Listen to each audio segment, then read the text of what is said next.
Gentleman yields back. The gentleman from New York is recognized. Thank you, Mr. Speaker.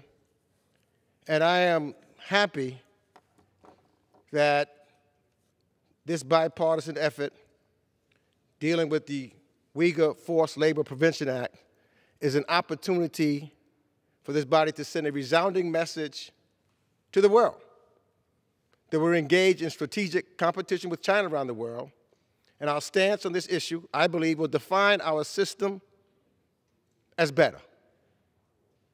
But I must make some comments.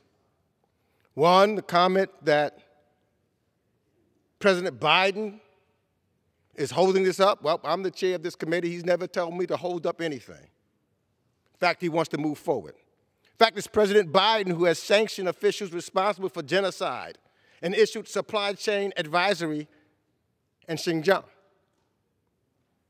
Fact of the matter is, I think our bill is far superior. You go to the Senate side, the Senate says this should take 300 days to stop.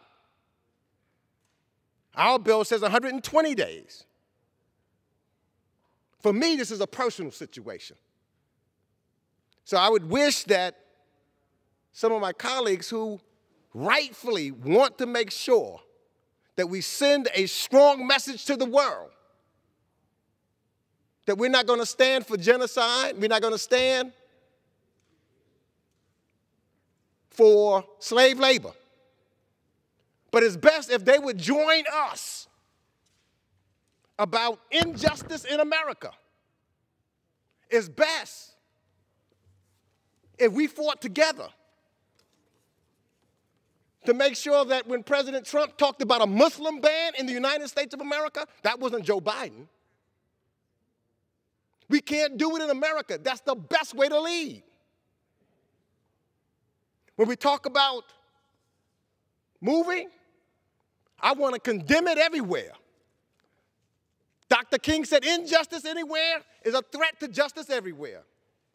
So we should lead by example, collectively. We should lead by going forward with voting rights. We should lead by talking about reparations for those that were enslaved in America.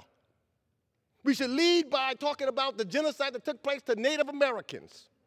We should lead to talk about the injustice in housing. We should lead by talking about civil rights. So we've got to come together and stop it everywhere. And that's what this bill does. It sends a strong message.